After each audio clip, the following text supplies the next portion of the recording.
बच्चों, क्या हाल चाल? बढ़िया एकदम। तो क्लास 12th फिजिक्स का आज हम एक नया चैप्टर स्टार्ट करने जा रहे हैं, dual nature of radiation and matter. और इसके पहले लेक्चर में आज हम शुरू करेंगे photo electric effect.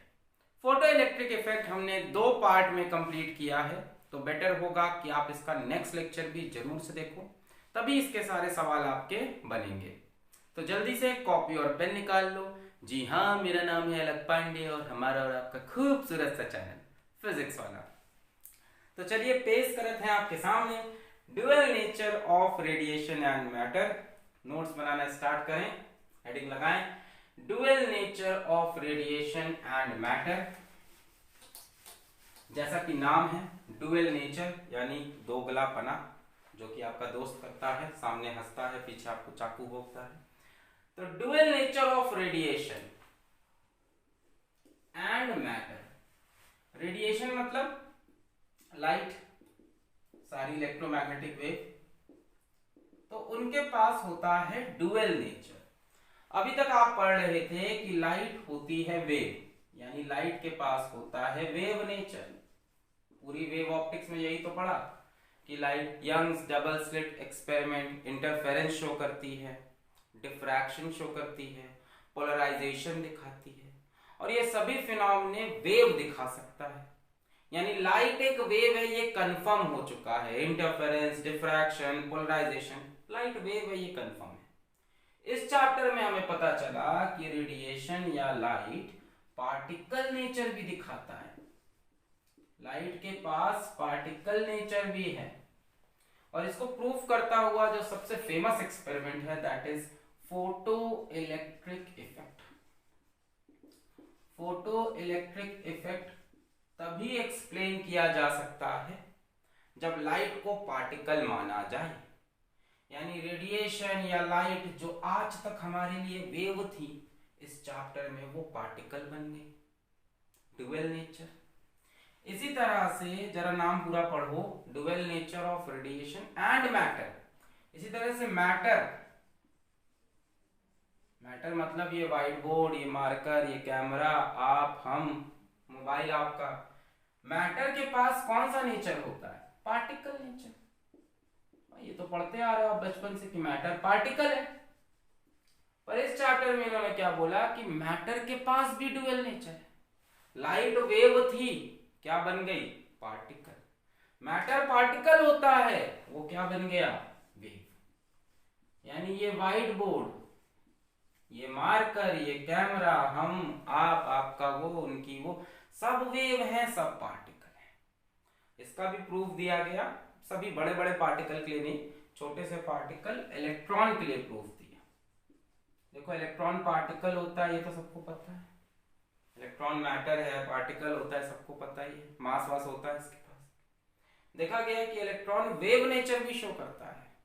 Electron diffraction दिखाता है। क्या दिखाता है? डिफ्रैक्शन। और इसको शो किया है डेविसन एंड जर्मर एक्सपेरिमेंट में।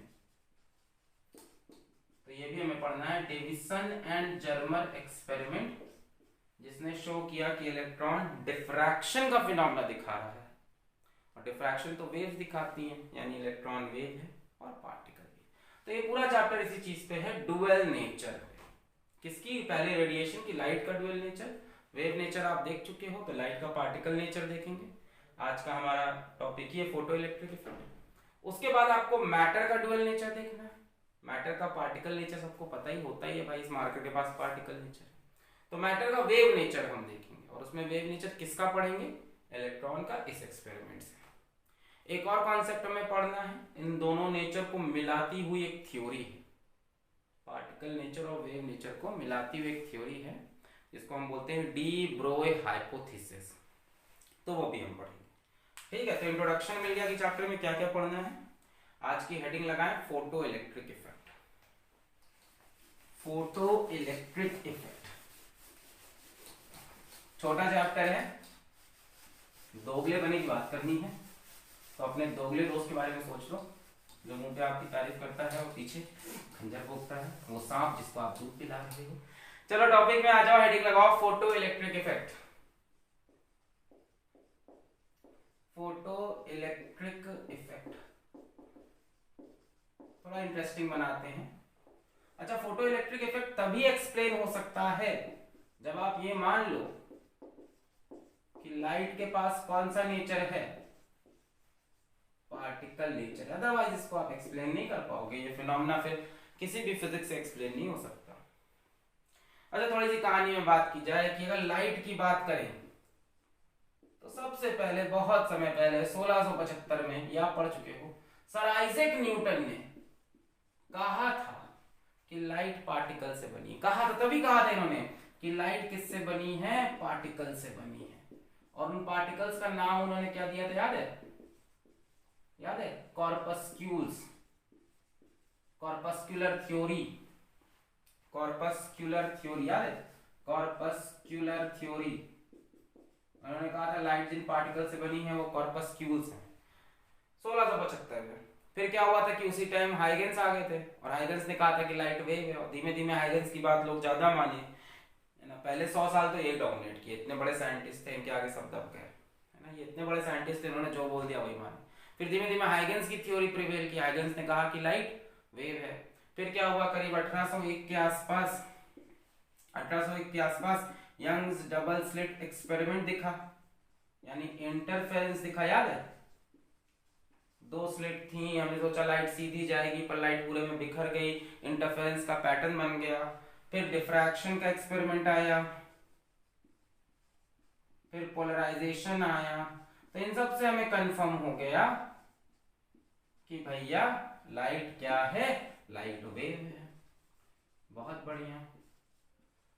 अब क्या हुआ, 20th सेंचुरी की स्टार्टिंग में, यानी 1901, 1902, 1905 के आसपास एक और फिनोमेना डिस्कवर हुआ, फोटो इलेक्ट्रिक इफेक्ट। किया कई लोग ने था, बट इसका जो क्रेडिट है वो एल्बर्ट आइंस्टाइन को गया, क्योंकि उन्होंने इसकी इक्वेशन वगैरह डेवलप की। किया सबने था, सबको दिख रहा था कि ऐसा इफेक्ट हो रहा है।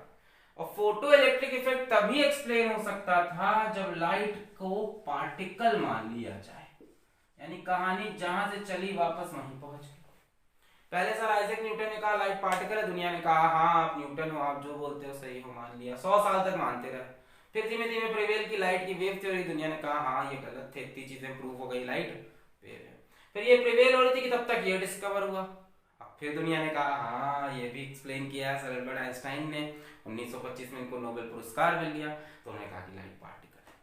और यहाँ पे आके ये बात एस्टेब्लिश हो गई कि light has dual nature, wave nature as well as particle nature. ये वाली थ्योरी गलत थी कॉर्पस्कुलर, एक नई थ्योरी आई, लाइट को पार्टिकल मारा, उस पार्टिकल का नाम फोटोन रखा, और यहां से आया फोटो इलेक्ट्रिक इफेक्ट। नोट कर लेंगे, नोट करना हो तो ये कहानी, ठीक है बेटा। अब फोटो इलेक्ट्रिक इफेक्ट है क्या?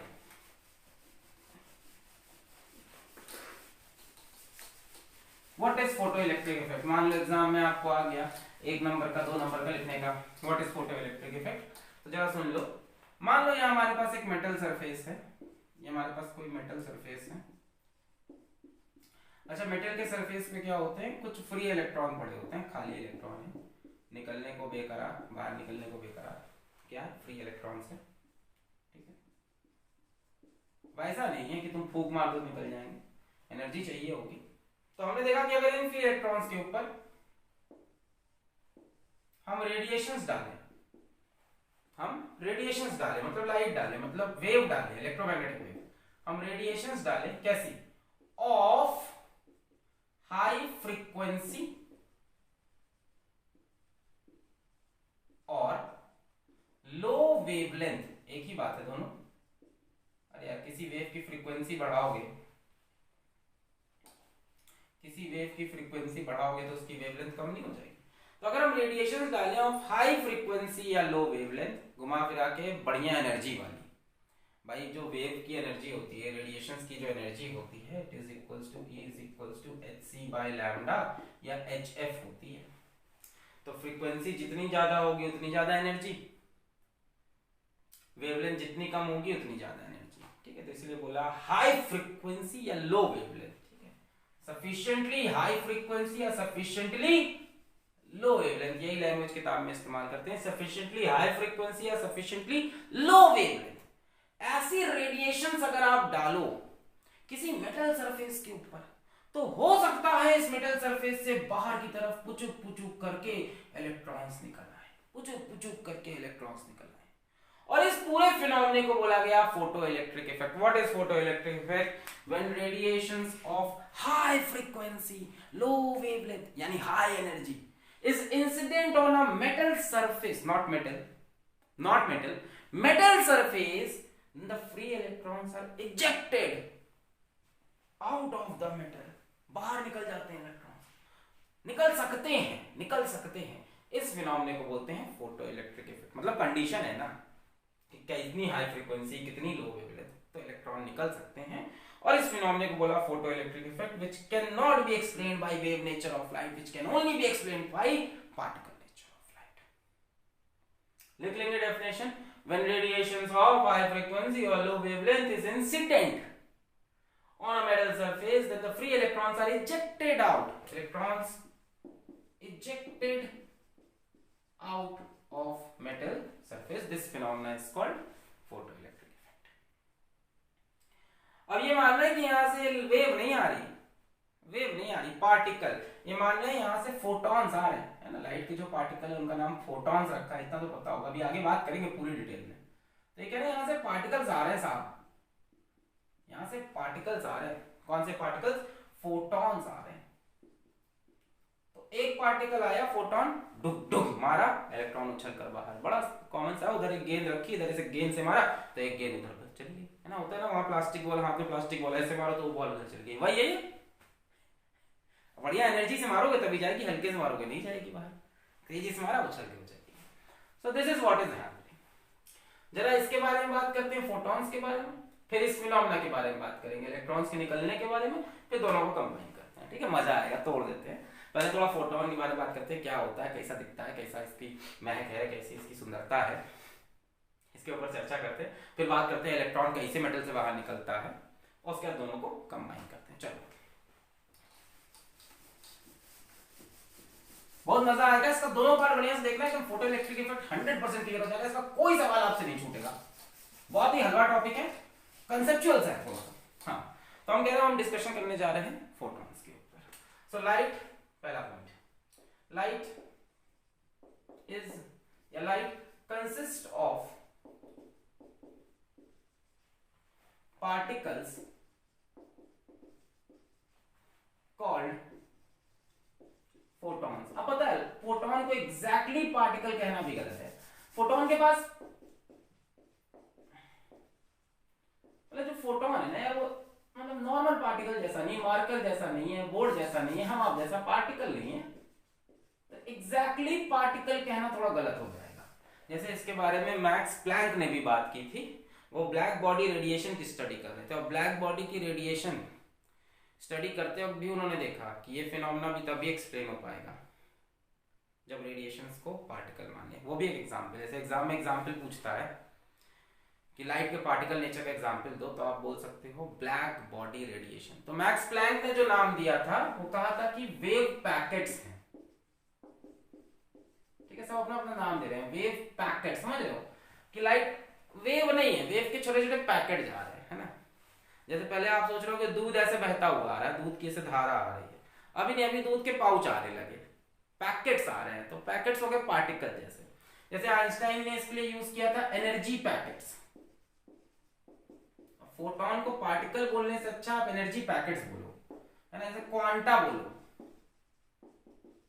क्वांटा मतलब होता है छोटा छोटा क्वांटाइज कोई चीज, क्वांटा में, ठीक है, मतलब पैकेट्स में जो चीज मिल रही हो, तो फोटॉन बोला गया। Light consist of particles called photons, और पार्टिकल्स को आप वेव पैकेट बोलो, एनर्जी पैकेट बोलो, क्वांटा। फोटॉन को डायरेक्टली पार्टिकल बोलना इतना शोभा नहीं देता किसी फिजिक्स पढ़ने वाले बच्चे को। एनर्जी पैकेट बोल सकते हो कि जो एनर्जी ऐसे फ्लो हो रही थी अब फ्लो नहीं होगी, अब एनर्जी से काट के पैकेट में धीमे धीमे करके मिलेगी, एक पैकेट फेंका जाएगा आपकी तरफ, ऐसे वेव की तरह नहीं आएगी। ठीक है, दूसरी बात, फोटॉन के बारे में चर्चा स्टार्ट हुई। द मास ऑफ फोटॉन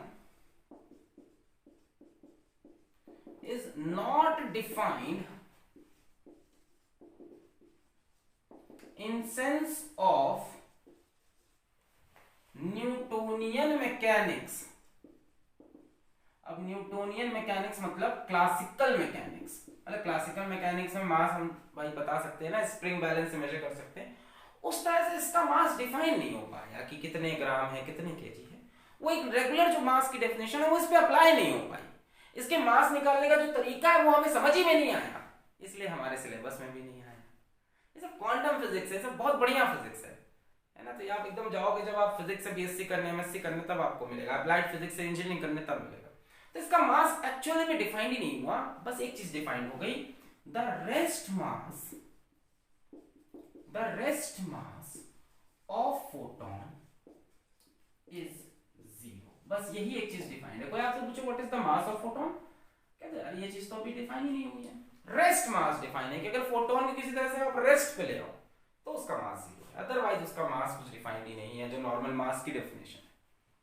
तीसरी बात, ऑल फोटॉन्स, ध्यान देना, फोटॉन्स भी कई कई प्रकार, नाना प्रकार के फोटॉन्स होते हैं।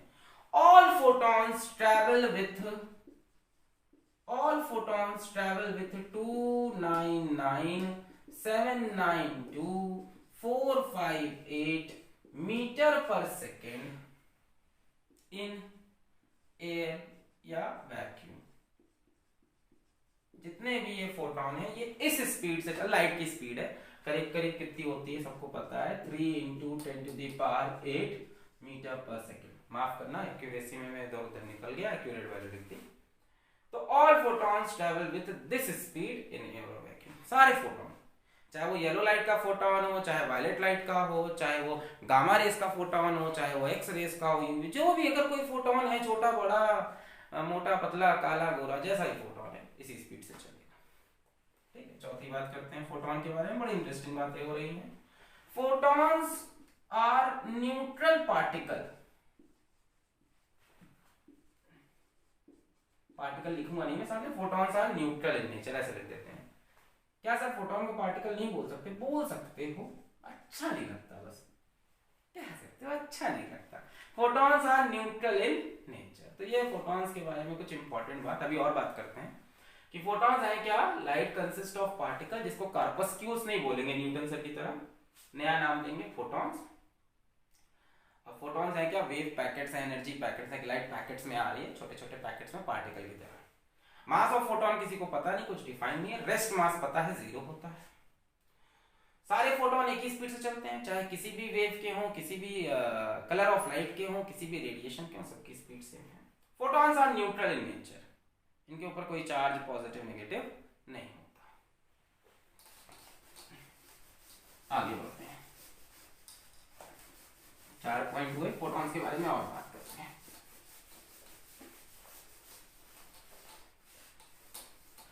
पांचवा point, each photon has a definite energy and definite momentum। Her proton का एनर्जी और मोमेंटम डिफाइंड है और डेफिनेट है, जो डिपेंड करता है उस फोटॉन की वेवलेंथ। किसी भी फोटॉन की जो एनर्जी होती है it is equal to hc/λ, जहां पे h प्लैंक कांस्टेंट है, सबने सुन रखा होगा जिंदगी में कभी ना कभी, तभी आप क्लास 12th में होंगे। प्लैंक्स कांस्टेंट है जिसका वैल्यू हो जाएगा 6.626 × 10⁻³ जूल सेकेंड। c सबको पता है, स्पीड ऑफ लाइट, और लैम्डा है वेवलेंथ। तो किसी भी फोटॉन की एनर्जी चाहिए तो आप फॉर्मूला लगा दो hc/λ, बहुत आसान तरीका है। अच्छा, इसमें एक शॉर्टकट भी है, कई बार आप देखते हो जो लैम्डा होता है वो नैनोमीटर में गिवन होता है। वेवलेंथ है यार किसकी, रेडिएशन की, एंगस्ट्रॉम में होगी या नैनोमीटर में। तो अगर नैनोमीटर में दिया है तो आप एनर्जी निकाल सकते हो, E = इसको मल्टीप्लाई करोगे 1240 इलेक्ट्रॉन वोल्ट नैनोमीटर। ये थोड़ा अप्रॉक्सीमेट वैल्यू है, इलेक्ट्रॉन वोल्ट नैनोमीटर। नीचे लैम्डा भी रख दोगे, वो भी किस में होगा, नैनोमीटर में। ठीक है, एनर्जी आपको किस में मिल जाएगी, इलेक्ट्रॉन वोल्ट में। ये अभी इंपॉर्टेंस नहीं समझ में आ रहा, लिख लो, न्यूमेरिकल करते वक्त मजा आएगा। चाहो तो इसको मिटा दो। यहाँ से आपको एनर्जी किस में मिलेगी, नैनो। एकदम सही लिखा था जो लिखा, 100% सही था। तो E इज इक्वल्स टू 1240 और लैम्डा को रखो किस में, नैनोमीटर पे। ऊपर लिखा था electron volt nanometre, electron volt nanometre, nanometre nanometre cancel हो जाएगा और एनर्जी आ जाएगी इलेक्ट्रॉन वोल्ट। तो ये एनर्जी होती है किसी भी फोटोन की, अप्रॉक्स है ये फॉर्मूला और ये एग्जैक्ट फॉर्मूला है, ठीक है। अगर किसी फोटोन की वेवलेंथ पता है, जैसे आपसे बोल दिया कि येलो लाइट का फोटोन है, तो उसकी वेवलेंथ आपको दे दी है, तो उस वेवलेंथ को यहाँ रख के उस फोटोन की एनर्जी निकाल सकते हो, मोमेंटम भी निकाल सकते हो। Momentum of photon is defined as h बटे लैम्डा। ये मत पूछो कहां से आया, ये सब फॉर्मूले एज इट इज गिवन है, इस पे आपको कोई रिसर्च नहीं करनी कैसे बना क्या हुआ, ना इस पे ना इस पे। Momentum of photon is h बटे लैम्डा। h सबको पता है, प्लैंक कांस्टेंट, लैम्डा उसकी ठीक। ये हो गई एनर्जी और ये हो गया मोमेंटम। अच्छा, एनर्जी का एक और फॉर्मूला बन सकता है, hc बाय लैम्डा की जगह आप एनर्जी को ये भी लिख सकते हो, E is equals to hf। अरे यार ये पढ़ा होगा ना, किसी भी वेव के लिए जो स्पीड होती है वो लैम्डा इनटू फ्रीक्वेंसी होती है। किसी भी वेव की जो स्पीड होती है वो f लैम्डा होती है ना, v is equals to f lambda, 10th class से पढ़ते आ रहे हो, v is equals to f lambda. यहाँ देखो फ्रीक्वेंसी का फॉर्मूला क्या हो जाएगा, v बटे लैम्डा। लाइट की स्पीड क्या होती है, c, तो c बटे लैम्डा को f नहीं लिख सकते क्या, समझ गए। स्पीड क्या होती है, f lambda, lambda lambda cut गया, स्पीड होती है f लैम्डा किसी भी वेव की, लैम्डा लैम्डा कट गया hf। तो ऐसे भी एनर्जी लिखी जा सकती है। तो किसी भी क्या फोटोन की अगर वेवलेंथ आपको पता है तो उसकी एनर्जी और उसका मोमेंटम डेफिनेट है। कोई दो फोटोन है, अगर उनकी वेवलेंथ सेम है तो उनकी एनर्जी भी सेम होगी और उनका मोमेंटम भी सेम होगा। मास की तो बात करनी ही नहीं है, इसको याद रखना, very important point, very important point. Momentum h by lambda, energy hc by lambda. ये हुआ पांचवा पॉइंट। छठा पॉइंट सुनो, बड़ा इंपॉर्टेंट है। एनी कोलिजन, या ऐसे लिख लेंगे, all collisions between a photon and material particle and a particle लिख लो, एंड अ मैटर पार्टिकल, मतलब एक्चुअल में जो पार्टिकल्स होते हैं, and a matter particle, electron हो गया जो एक्चुअल पार्टिकल है। All collision between a photon and a matter particle are perfectly elastic. Assumption है, ये एजम्पशन माना गया, तो जितने भी एक्सपेरिमेंट हो रहे थे उनके रिजल्ट सही समझ में आ रहे थे, एक्सप्लेन हो जा रहे थे, वेल एक्सप्लेन है ना। इसके साथ ये एजम्पशन के साथ जितनी भी चीजें थी वो वेल एक्सप्लेन थी। तो माना गया जितना भी कोलिजन हो रहा है, फोटोन जाके जब इलेक्ट्रॉन को मार रहा है, फोटोन जाके अल्फा पार्टिकल किसी को भी मार रहा है, तो वो सारे कोलिजन परफेक्टली इलास्टिक थे। परफेक्टली इलास्टिक याद है, ऐसे कोलिजन जिसमें initial momentum is equals to final momentum किसका, सिस्टम का, किसका, सिस्टम का, और kinetic energy initial is equals to kinetic energy final किसकी, सिस्टम की।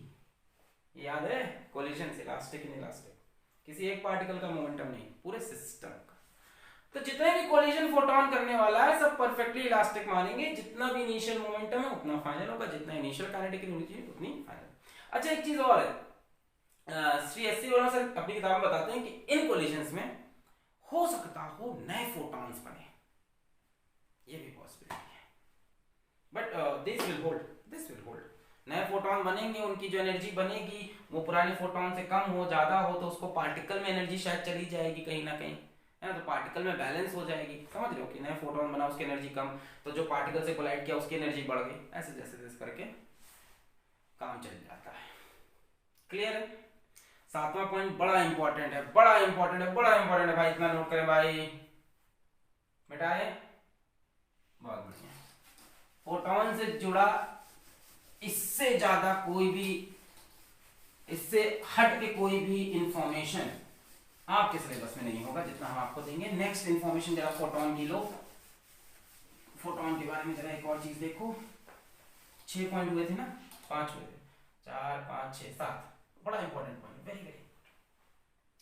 ऑन इंक्रीजिंग, बड़ा बढ़िया पॉइंट है। On increasing intensity of radiation, intensity of radiation, radiation बोले तो लाइट ही समझ लो अभी के लिए।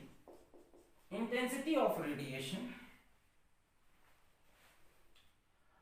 द नंबर ऑफ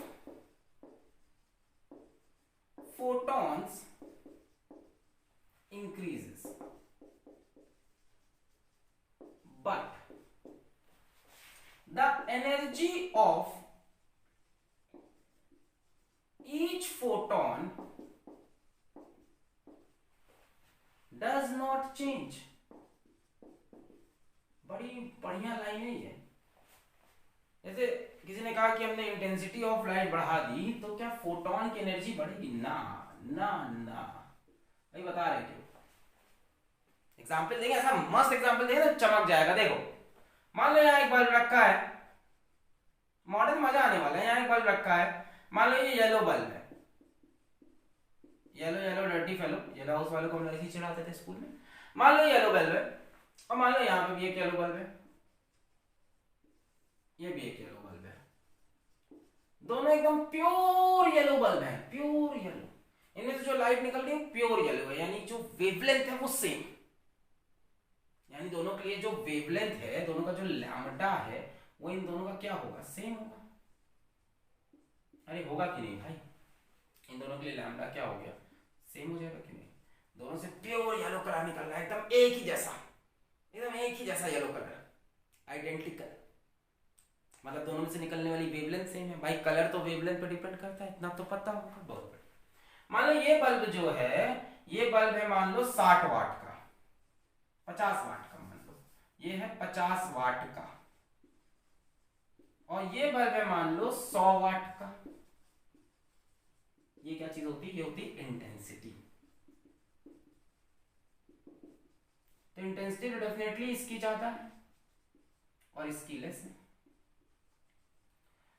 तो जो इसमें से फोटोन निकल रहा है, इसमें से फोटोन निकल रहा है, क्या वो अलग अलग है? नहीं, फोटोन सेम है, नंबर ऑफ फोटोन डिफरेंट है। भाई इसमें से जो फोटोन निकल रहा है वो भी येलो कलर का है, कुचुक कुचुक कुचुक कुचुक, और इसमें से जो फोटोन निकल रहा है वो भी येलो कलर का है, पर इसमें से नंबर ऑफ फोटॉन्स ज्यादा निकलेंगे, इसमें से नंबर ऑफ फोटॉन्स कम निकलेंगे। अगर इनके ऊपर हम एक इमेजिनरी 1 सेंटीमीटर स्क्वायर का एरिया अज्यूम करें, इमेजिनरी 1 सेंटीमीटर स्क्वायर का एक क्रॉस सेक्शन अज्यूम करें, तो उसमें से ज्यादा इलेक्ट्रॉन क्रॉस करेंगे पर second as compare to this. Intensity यही तो होता है, इंटेंसिटी ये चीज होती है ना, amount of energy passing through unit area in unit time. तो इसके ऊपर अगर 1 सेंटीमीटर स्क्वायर का वैसे एक क्रॉस सेक्शन अज्यूम करो तो पर सेकंड उसमें से ज्यादा फोटॉन्स निकलेंगे और इसमें से कम, पर इन दोनों फोटॉन की एनर्जी सेम है। कहने का मतलब यहां से एक फोटॉन उठा के थाली में रखें, यहां से उठा के एक फोटॉन थाली में रखें, दोनों को ऐसे से घुमा दें तो आप बता नहीं पाओगे कौन सा फोटॉन कहां से आया। अब पकड़ में आई बात, क्यों? क्योंकि वेवलेंथ सेम है, और जो एनर्जी ऑफ फोटॉन थी वो वेवलेंथ पे डिपेंड करती है, hc/λ, इंटेंसिटी पे नहीं। Very important point. आप लाइट की इंटेंसिटी बढ़ाओगे, आप लाइट की इंटेंसिटी बढ़ाओगे तो फोटॉन की एनर्जी नहीं बढ़ेगी। सोचने में बड़ा अजीब लगता है और यही सच्चाई है। आप 200 वाट का बल्ब ले लो, अगर वो येलो रंग का और सेम येलो रंग की लाइट देगा तो उसका हर एक फोटॉन इसके हर एक फोटॉन जैसा होगा, पर उसमें से number of photons per second ज्यादा निकलेंगे। फिर से पढ़ो, on increasing intensity of radiation the number of photons increases. ज्यादा फोटॉन निकल रहे हैं, पर जो एक्चुअल फोटॉन है इसका और इसका वो आइडेंटिकल है। हाँ, अभी कलर चेंज हो जाए तो फिर कहानी बदल जाएगी। मान लो यहाँ पे रेड लाइट ले लिया आपने, तो रेड लाइट की क्या होती है? वेवलेंथ येलो से ज्यादा होती है, वेव रेड की वेवलेंथ ज्यादा तो एनर्जी कम, तब उसकी एनर्जी कम हो जाएगी, तब कहानी बदल गई। पर अगर सिर्फ इंटेंसिटी बढ़ाया, वेवलेंथ को छेड़ा नहीं, तो energy of each photon does not change. Clear है सारे पॉइंट? तो ये फोटोन की गाथा आप जिंदगी भर याद रखना, आपके बड़े काम आएगी, कम से कम मॉडर्न फिजिक्स में याद रखना। मिटा दे इसको। चलो अब आते हैं दूसरे पॉइंट पे। ये तो फोटोन की बात हो गई। क्या दूसरा पॉइंट? अरे फोटो इलेक्ट्रिक इफेक्ट पढ़ रहे हो ना, फोटोन की दुनिया में एक होगा। फोटो इलेक्ट्रिक इफेक्ट पढ़ रहे हो ना, मेटल सरफेस, रेडिएशन यानी फोटोन, इलेक्ट्रॉन। तो अब बात करते हैं इलेक्ट्रॉन के निकलने की। ठीक है, ejection of electron from metal surface. अब यहां पे एक टॉपिक आएगा वर्क फंक्शन। इसका सिंबल है फाई। कई किताब में डब्ल्यू भी दिया होता है, कोई दिक्कत नहीं। वर्क फंक्शन देखो, पहला चीज क्या था कि लाइट रेडिएशन है और रेडिएशन आके मेटल सरफेस पे मारी। रेडिएशन के अंदर फोटॉन्स है, फोटॉन्स के बारे में बात कर ली। अब वो फोटॉन्स जब सरफेस पे मारेंगे तो वहां से इलेक्ट्रॉन निकलेंगे। अब वो इलेक्ट्रॉन कैसे निकलते हैं उसकी बात करते हैं, फिर दोनों फिनोमेना को जोड़ते हैं। अच्छा, हमने देखा कि मान लो एक मेटल है, तो मेटल के सरफेस पे कुछ फ्री इलेक्ट्रॉन होते हैं। इसको भी जरा समझना कि ये सरफेस पे फ्री इलेक्ट्रॉन की कहानी क्या है। देखो यार, मेटल के जो बल्क में इलेक्ट्रॉन होंगे, बल्क मतलब अंदर, वो यार उतने आजाद नहीं होते क्योंकि उनको ज्यादा एटम्स का न्यूक्लियस पकड़ा। जरा ध्यान से सोचो कि ये मान लो मेटल का पूरा ब्लॉक है, यहाँ मान लो कॉपर का एक पूरा ब्लॉक है। अब कॉपर के ब्लॉक के बीच में एक इलेक्ट्रॉन है, तो इधर से भी एक एटम सराउंडेड, इधर भी एटम, इधर भी एटम, इधर भी एटम, तो सभी का न्यूक्लियस उसको टाइटली पकड़ा हुआ है चारों ओर से। चारों क्या, ऊपर नीचे दाएं बाएं हर तरफ से, आगे पीछे। अच्छा, एक इलेक्ट्रॉन सोचो इसी कॉपर के ब्लॉक में ऊपर एकदम है, उसको नीचे से भी अट्रैक्शन मिल रहा, बगल से भी मिल रहा, बगल से भी, आगे भी पीछे से, पर ऊपर से नहीं मिल रहा। एक तरफ से तो आजाद हुआ। क्या सोच रहे हो, एक इलेक्ट्रॉन को सिर्फ उसका न्यूक्लियस नहीं अट्रैक्ट करता। एक इलेक्ट्रॉन यार जब ये लैटिस बन जाता है, केमिस्ट्री पढ़ा होगा, जब ये लैटिस बन जाएगा, ये मान लो एक इलेक्ट्रॉन है, तो उसको ये न्यूक्लियस भी अट्रैक्ट करेगा, ये न्यूक्लियस भी अट्रैक्ट करेगा, ये न्यूक्लियस, सारे न्यूक्लियस उस इलेक्ट्रॉन को पकड़ के रखते हैं, समझ रहे हो। तो जो बीच वाले इलेक्ट्रॉन होगा बल्क में, उसको हर तरफ से न्यूक्लियस मिल रहा है, पर ऊपर वाले को ऊपर से तो नहीं मिल रहा, कम से कम नीचे वाले को नीचे से तो नहीं मिल रहा, जो सरफेस में। तो सरफेस वाले इलेक्ट्रॉन्स को थोड़ा सा हम कहते हैं फ्री इलेक्ट्रॉन, और ये आसानी से बाहर निकल जाएंगे। आसानी से नहीं कि झाड़ू लगा दिया मेटल के ऊपर, इलेक्ट्रॉन ये ले भाई कटोरे में भर के ले गए, ऐसे कुछ तो करना पड़ेगा। तो करने का तरीका क्या क्या है, निकालने का तरीका क्या क्या है? पहला तरीका है कि आप इसको हीट कर दो, कि आप इसको हीट करो, मेटल को हीट करो। हीट करने पे एनर्जी मिलेगी, और एनर्जी मिलेगी तो इलेक्ट्रॉन डुक डुक डुक डुक डुक एनर्जी लेके बाहर आ जाएगा। इस तरह के एमिशन को हम बोलते हैं थर्मियोनिक एमिशन।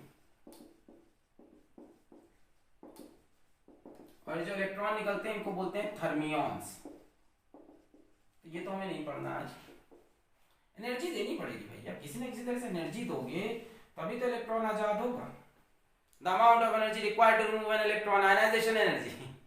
इलेक्ट्रॉन को आपको एटम से बाहर निकालना है ना, वैलेंस शेल से फ्री इलेक्ट्रॉन को। कौन से इलेक्ट्रॉन निकलते हैं? Surface electron.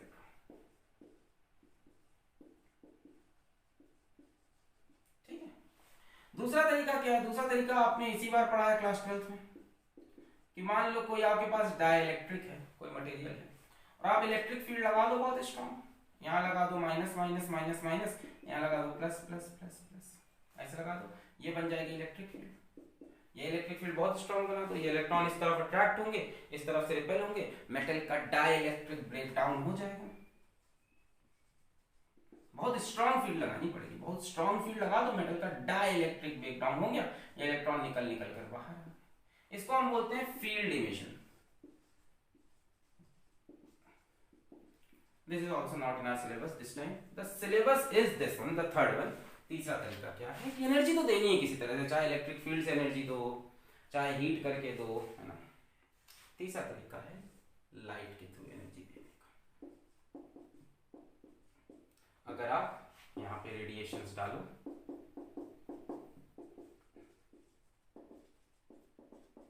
रेडिएशंस डालो कैसी? हाई फ्रीक्वेंसी या लो वेवलेंथ की,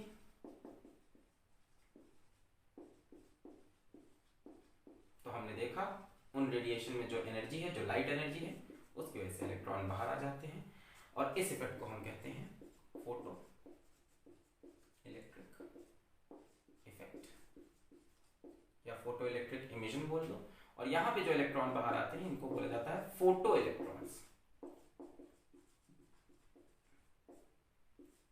तो एनर्जी लेनी है आपको, आप चाहे लाइट एनर्जी दो, चाहे हीट एनर्जी दो, चाहे इलेक्ट्रिक फील्ड से एनर्जी दो, इलेक्ट्रोस्टैटिक फॉर्म में एनर्जी दो, किसी ना किसी फॉर्म में जब एनर्जी दोगे तभी सरफेस इलेक्ट्रॉन बाहर निकल आते हैं, एनर्जी सप्लाई करनी पड़ती है।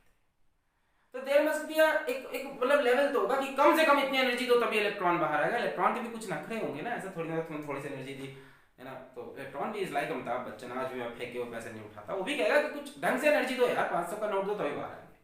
तो एक उसकी लिमिट होगी ना, कम से कम 500 चाहिए। तो जो मिनिमम अमाउंट ऑफ एनर्जी है which is required by an electron to come out of metal surface, that energy is called work function. क्या है work function? The minimum amount of energy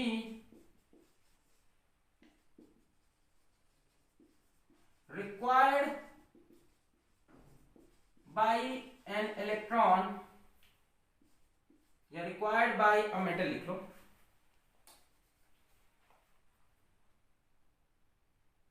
required to eject an electron from a metal surface is called work function, और symbol है इसका phi. और समझ में क्या, कम से कम कितनी एनर्जी दें कि मेटल में सरफेस में से इलेक्ट्रॉन निकल के बाहर आ जाए, उसको हम बोलते हैं वर्क फंक्शन। वर्क फंक्शन क्या है, कम से कम कितनी एनर्जी दें कि मेटल सरफेस से इलेक्ट्रॉन बाहर आ जाए, वर्क फंक्शन। अब आप एनर्जी जैसे देना चाहते हो वैसे देना चाहो, हीट से दो, फील्ड एनर्जी दो, इलेक्ट्रोस्टैटिक फॉर्म में, या लाइट एनर्जी। तो अपना टॉपिक तो लाइट एनर्जी है, उसी पे बात करेंगे हम। और जो वर्क फंक्शन है it is most times measured in electron volt, measured in electron volt. 1 electron volt is 1.67 into 10 power minus 19 joules. 1.67 into 10 power minus 19 joules. 1.67 10 power minus 19 joules. तो most of the time electron volt में दिया था। कब समझ में आ गया वो function, कम से कम कितनी एनर्जी दें कि इलेक्ट्रॉन बाहर निकल आए। मिटा रहे, आपको इतना बढ़िया कंसेप्चुअली पढ़ाएंगे ना कि आप इसका कोई बढ़िया क्वेश्चन नहीं छोड़ोगे। जैसे कुछ क्वेश्चन बड़े बढ़िया बन जाते हैं इसके, जहां न्यूमेरिकल वैल्यू नहीं होगी फिर भी बंदा फंस जाता है कंसेप्चुअल। तो हम आपको एक पॉइंट बताएंगे, टेंशन। अभी देखो क्या हुआ कि ये, हाँ ठीक है, अब जैसे वर्क फंक्शन है depends upon metal, work function depends on nature of metal. अब भाई कैसा मेटल लिया उस पर डिपेंड करेगा, कोई मेटल जल्दी इलेक्ट्रॉन लूज करता है, कोई मेटल देर में। आयनाइजेशन एनर्जी पढ़ा था, कुछ मेटल्स होते हैं जल्दी इलेक्ट्रॉन लूज करते हैं, कुछ देर में लूज करते हैं, ज्यादा एनर्जी लेके, है ना। जैसे वर्क फंक्शन ले लिया फाई और यहाँ ले लिया मेटल, ऐसे मेटल ले लिया सीसीएम। आपको सीसीएम याद हो तो ग्रुप 1 में सबसे नीचे रखा हुआ है, LiKNaC एकदम लास्ट में सीसीएम। तो सीसीएम की जो आयनाइजेशन पोटेंशियल है सबसे लो होगी। सर का केमिस्ट्री पढ़ा रहे हो, मतलब आसानी से इलेक्ट्रॉन निकल सकता है ना। सीसीएम मेटल है और उसकी पास वैलेंस शेल बहुत है, तो आखिरी वैलेंस शेल से इलेक्ट्रॉन इजीली निकल सकता है, तो उसका वर्क फंक्शन बहुत लो है, work function in electron volt. तो सीसीएम का 1.9 है, याद नहीं करना है, सिर्फ बता रहा है। जैसे पोटेशियम है, पोटेशियम भी एक बढ़िया मेटल है, तो इसका भी वर्क फंक्शन लो है, 2.2 इलेक्ट्रॉन वोल्ट। जैसे कॉपर है, कॉपर भी एक बढ़िया मेटल है, तो इसका वर्क फंक्शन है 4.5 इलेक्ट्रॉन वोल्ट। तो मेटल्स का वर्क फंक्शन कम होता है, इसलिए वहीं से इलेक्ट्रॉन निकालते हैं। आपको याद एक भी वैल्यू नहीं करनी एग्जाम में, या तो ये दिया होगा या तो ऐसा न्यूमेरिकल बना होगा कि ये निकालना होगा, ठीक है। अब एक बात नोट करो, यहाँ पे बड़ी इंपॉर्टेंट लाइन आने वाली है। अब फोटो इलेक्ट्रिक इफेक्ट अब मिलाने वाले हैं। अरे फोटो इलेक्ट्रिक इफेक्ट ही चल रहा था, जैसे फोटोन पढ़ लिया और फंक्शन पढ़ लिया, अब मिलेगा तो। पर नोट करो एक बात, एक गलत फहमी आपकी दूर करें। इफ वी सप्लाई एनर्जी, कोई भी एनर्जी, लाइट, हीट, जैसे भी energy E greater than 5, energy E greater than 5, it is not necessary that electron is ejected out of metal surface. अब ये क्या बात हो रही है? अभी आपने कहा कि कम से कम कितनी एनर्जी दें कि इलेक्ट्रॉन बाहर आ जाए, और अभी हम बोल रहे हैं कि गारंटी अभी भी नहीं है। एकदम 100% सही बात है, ऐसे ही बनते हैं कॉन्सेप्ट सवाल।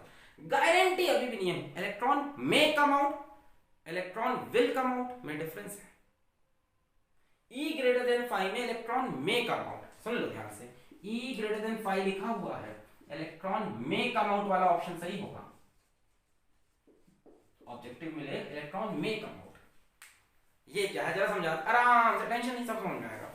आप बैठे हो एग्जामिनेशन हॉल में, पढ़ के कुछ गया नहीं हो, ठीक है, बहुत बढ़िया। 100 में से 40 पास है मान लेते हैं। हमने आपको दिया फर्रा, फर्रा मतलब चिट, चिट में एग्जैक्ट 40 नंबर का लिखा हुआ है, ठीक है। हमें पेपर हमें पता था, कुछ जुगाड़ से हमने बाहर से पेपर सॉल्व कर दिया, आपके लिए मदद करने आ गए हम, आपकी करेंगे नहीं ये सब, ठीक है। तो हमने सॉल्व करके 40 नंबर का एग्जैक्ट आपको दे दिया, लाके फर्रा ऐसे मार के आपने कैच भी कर लिया। आप हो एकदम जेम्स बॉन्ड, माना हमने, ठीक है, बहुत बढ़िया, आप बैठ गए, आप ढूंढो। वो आपने खोला, उसमें 40 नंबर का है, क्या आप पास हो जाओगे? गारंटी अभी भी नहीं है। आप छापने बैठे, 40 नंबर का छाप रहे थे, एग्जामिनर आया, चिट लेके चला गया। मतलब जो एनर्जी आप दे रहे हो, जरूरी थोड़ी ना है कि इलेक्ट्रॉन पूरी यूज कर पाए बाहर निकलने के लिए। और भी चीजें जहां इलेक्ट्रॉन एनर्जी वेस्ट कर सकता है। फिर से सुनो, आपको पास होने के लिए 40 नंबर चाहिए, हमने आपको 40 नंबर का फर्रा दिया, आपने 40 नंबर के फर्रे में छापना स्टार्ट किया। हो सकता है एग्जाम न ले जाए, हो सकता है आगे वाला पीछे पलटे उठा के फर्रा ले ले, हो सकता है फर्रा जमीन पे गिर जाए, हो सकता है आपको कुछ लिखा हुआ उसमें समझ में नहीं आ रहा क्योंकि आपने साल में पढ़ाई नहीं की है। बहुत सी पॉसिबिलिटी, चांसेस थोड़े से कम है। अच्छा, मैं आपको 50 नंबर का फर्रा दूं तो चांसेस बढ़ जाएंगे, 60 नंबर का फर्रा दूं तो चांसेस और बढ़ जाएंगे, 80 नंबर का फर्रा दूं तो चांसेस और बढ़ जाएंगे। तो वर्क फंक्शन से जितनी ज्यादा एनर्जी दोगे उतने चांसेस बढ़ अभी भी गारंटी कभी नहीं है। हम आपको 100 नंबर का फर्रा दें, हो सकता है आपको अंग्रेजी ना आती हो, हिंदी ना आती हो, फिजिक्स ना आती हो, आप लिख ही ना पाओ, हो सकता है फर्रा देते ही टीचर लेके निकल जाए तब भी फेल हो गए, समझ रहे? गारंटी कभी नहीं है। मान लो किसी का वर्क फंक्शन 2 इलेक्ट्रॉन वोल्ट है और आप उसको 100 इलेक्ट्रॉन वोल्ट दे दो, अभी भी गारंटी नहीं है कि इलेक्ट्रॉन निकलेगा। गारंटी कभी नहीं होती, चांसेस होंगे। क्या होता है ना, इलेक्ट्रॉन को आपने एनर्जी दी, इलेक्ट्रॉन ने कहा मैं बाहर निकलेगा, अगल बगल से टकराने लगा, बाकी लोग ने एनर्जी छीन ली। There can be various reason जब इलेक्ट्रॉन इमिट ना हो पाए even when E is greater than 5। तो आप लिखोगे चांसेस हैं कि इलेक्ट्रॉन निकल आए। समझ में आ गई एकदम बात? बढ़िया से, गलत तो नहीं करोगे? बहुत बढ़िया। मिटा रहे हैं इसको, फोटो इलेक्ट्रिक इफेक्ट। अब मिलाते हैं सबको, चलिए अब दोनों टॉपिक को मिलाया जाए।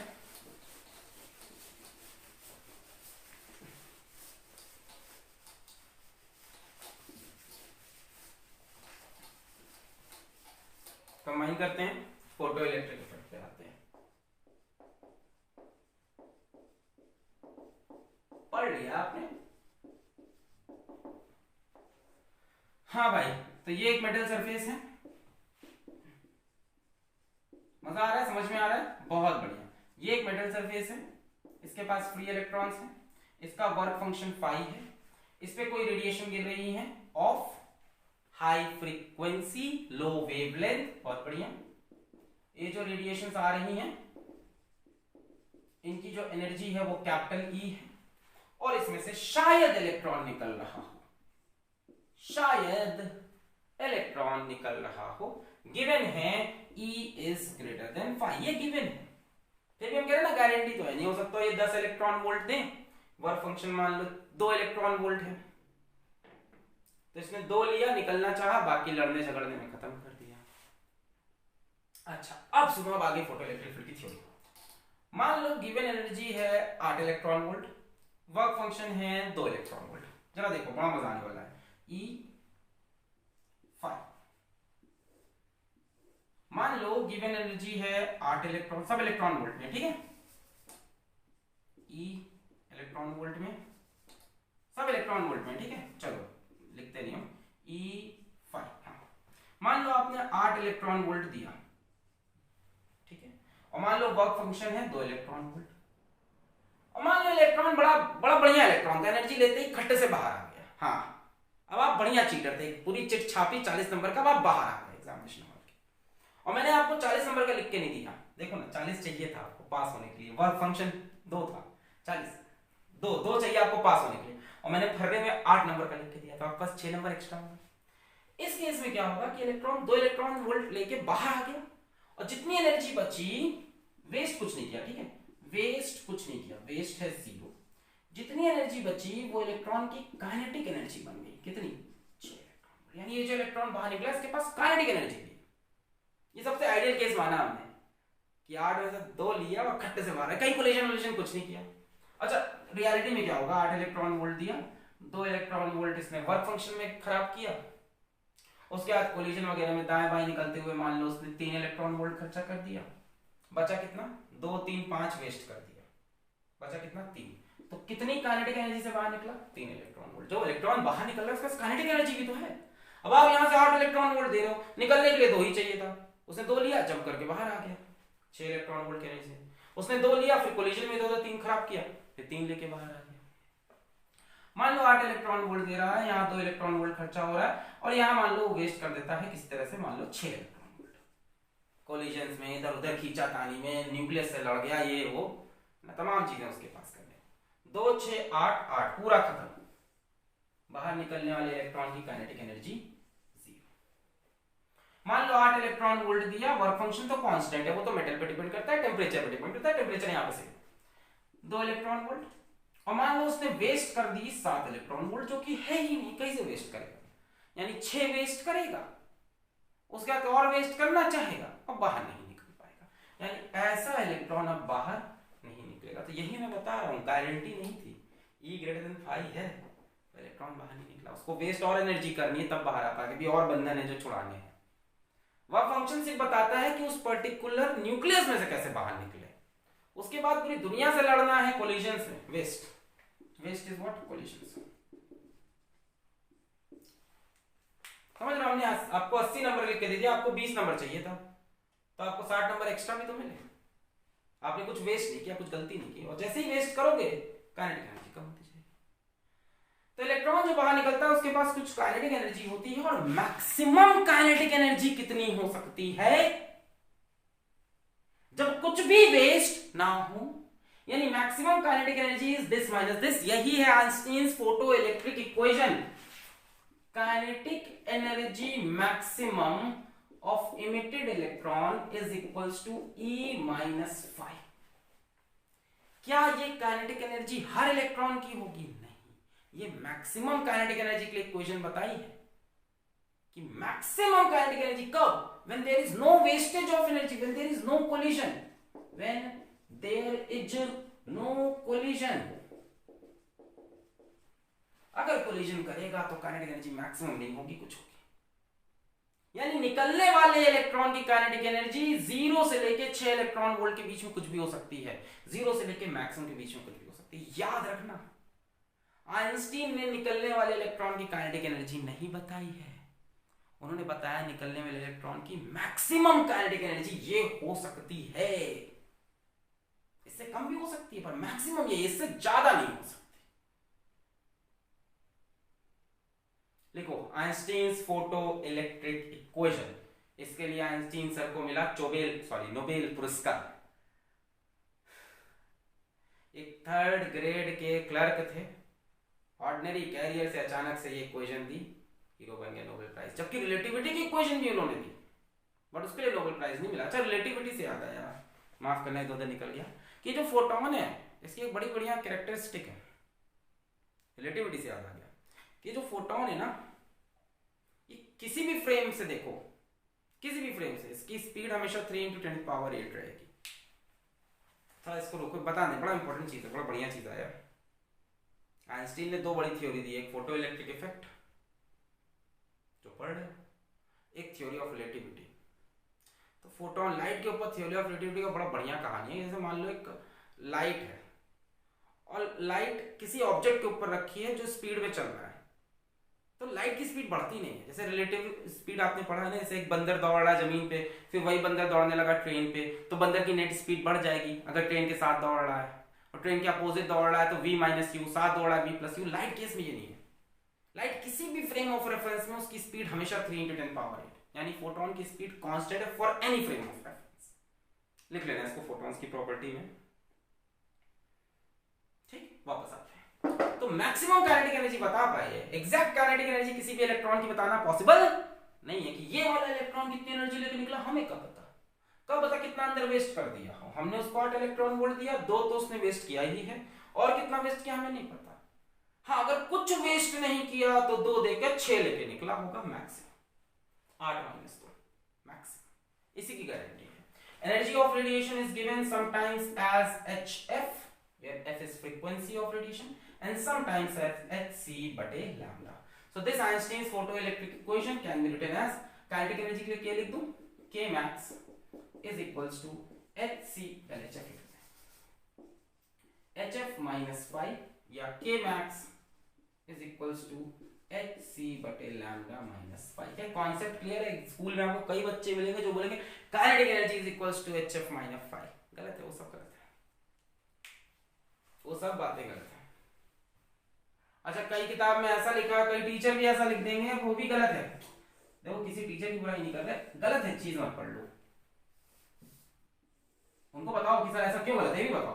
कई किताब में ऐसा लिख देंगे कि E is equals to 5 plus k, ऐसे लिख देंगे, बड़ा बढ़िया समझा देते हैं वैसे टीचर भी, बोलते हैं कि भाई ये जो एनर्जी आई कुछ गई वर्क फंक्शन में और बची हुई निकल गई काइनेटिक एनर्जी में, और कोलिजन कौन करेगा फिर? तो ये गलत है इस तरह से बताना कि ये जो एनर्जी मिली कुछ गई वर्क फंक्शन में, बची हुई बन गई काइनेटिक एनर्जी में, ना ना ना ना ना ना, ऐसे नहीं। अगर आप CHC वर्मा की किताब उठाओ, कोई भी बढ़िया किताब उठाओ, कोई भी बढ़िया किताब, वो इस तरह से इसको कभी नहीं पढ़ाता। बात यही हो जाएगी वैसे लिखने में भी। देखो, यहाँ से kinetic energy is equals to E minus 5, पर ऐसे लिखना गलत है, लिखना ऐसे ही है। कहानी को इस तरह से मत समझ लेना, अरे यार सर आप तो कंफ्यूज कर दिया कि हमने 8 दी, 2 गई, 6 बची, बड़ा आसान। E is equals to 5 plus k, no, k is max is equals to E minus 5, maximum E minus 5 अगर इलेक्ट्रॉन तमीज से एकदम बाहर निकल आया, most efficiently, when there is no collision electron comes out most efficiently, and this is Einstein's photoelectric equation. Sir Albert Einstein's photoelectric equation, और इसके लिए उनको मिला Nobel prize in 1925। Theory of relativity के लिए अभी तक नहीं मिला। क्लियर है? बस यही है, और क्या है। थ्रेशोल्ड फ्रीक्वेंसी, थ्रेशोल्ड वेवलेंथ की बात करते हैं, इसको मिटा रहे। क्या काइनेटिक एनर्जी का फॉर्मूला बताया आइंस्टीन? नहीं नहीं नहीं नहीं, नहीं। मिटा रहे, मैक्सिमम काइनेटिक एनर्जी का बताया।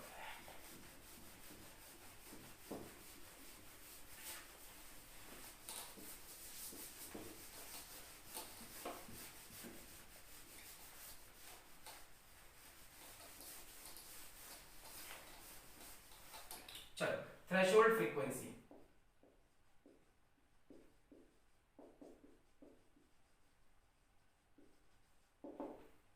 थ्रेशोल्ड फ्रीक्वेंसी क्या होता है अभी तुरंत समझ में आ जाएगा। देखो, फॉर इलेक्ट्रॉन इमिशन, बिल्कुल टेंशन नहीं, फॉर इलेक्ट्रॉन इमिशन, अगर इलेक्ट्रॉन इमिट होना है तो यार ये तो होना ही चाहिए, E must be greater than equal to 5। बोलो सही है? अरे जो गिवन एनर्जी है वो वर्क फंक्शन से तो बड़े, इसके बाद चांस बनेंगे, ऐसा नहीं कि पक्का निकलेगा, पर कम से कम ये कंडीशन तो हो कि गिवन एनर्जी वर्क फंक्शन से तो ज्यादा हो। अच्छा, what is E? Is hf greater than equal to 5, यानी जो f है that must be greater than equal to 5 बटे h। f की एक मिनिमम वैल्यू दिख रही है जिसके लिए इलेक्ट्रॉन बाहर निकलेगा, f कम से कम 5 बटे h या इससे ज्यादा हो, तभी इलेक्ट्रॉन निकलने का चांस बनेगा। This minimum value of f is called f not, threshold frequency, threshold frequency,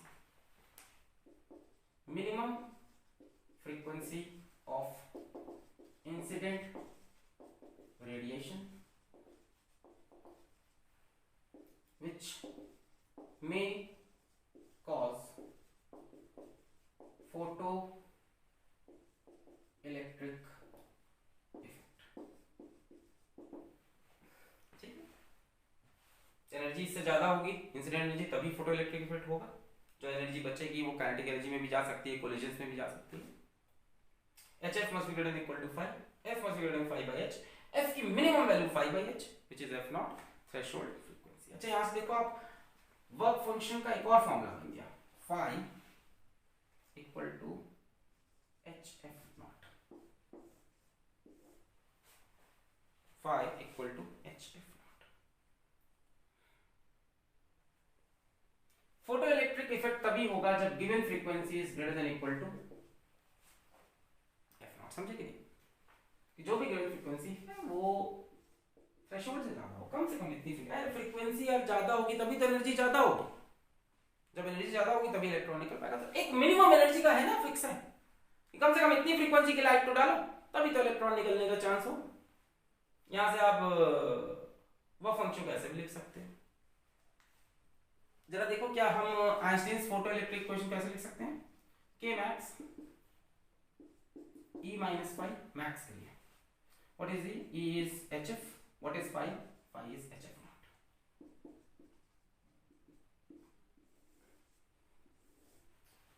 graph बनाते हैं, ग्राफ बताते हैं, यहां से ग्राफ बनाते हैं। हम एक ग्राफ बना रहे हैं, maximum kinetic energy versus incident light की frequency, maximum kinetic energy versus incident light की frequency. This is y, this is x।